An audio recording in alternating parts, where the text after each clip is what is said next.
আপনি নিজে অনেক মানুষের আইডল, অনেক বাংলাদেশের বড় তারকা। আমি যদি জানতে চাই যে আপনার কাছে বাংলাদেশের এখন পর্যন্ত সেরা তারকা কে এবং দেশের বাইরের সেরা তারকা কে?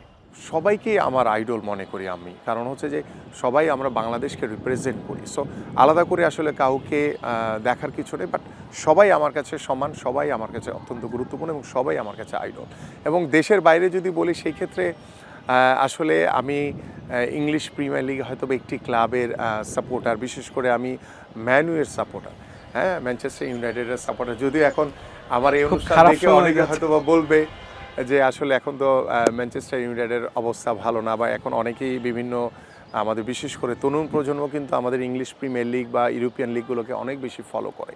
সো আমার কাছে ইংলিশ প্রিমিয়ার লিগের যে ম্যানুয়ের যে একজন গোলকিপার ছিল, যার ছেলে এখন হয়তোবা ডেনমার্কের গোলকিপার, সেও ন্যাশনাল টিমে ডেনমার্কের ক্যাসপার। গোলকিপার ছিল, ক্যাসপার এখন, আর তখন ছিল পিটার স্মাইকেল।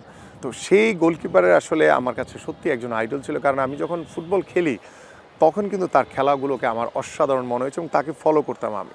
আপনি যে সময়টায় তারকা ছিলেন, তখন এক ধরনের ক্রেজ ছিল।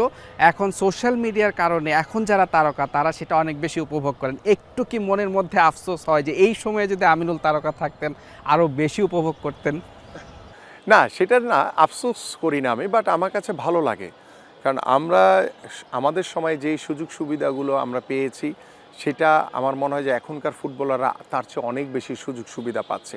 সো আমাদের সময়ে আমরা ফুটবলাররা যখন আমরা খেলেছি তখন আমাদের একটি টিম ওয়ার্ক ছিল, এবং বর্তমানের যারা খেলছে তাদের ভিতরে একটি টিম ওয়ার্ক রয়েছে। বাট একটু পার্থক্য রয়েছে যে সামাজিক যোগাযোগ মাধ্যমে তাদের যে পরিচিতি বা তাদের যে মানে খেলাধুলার যে পারফর্মিংয়ের যে ভিডিওগুলো বা তাদের যে ফুটেজগুলো রয়েছে, সেগুলো কিন্তু খুব সহজেই প্রত্যন্ত অঞ্চলে প্রত্যেকটি সাধারণ মানুষের কাছে যাচ্ছে।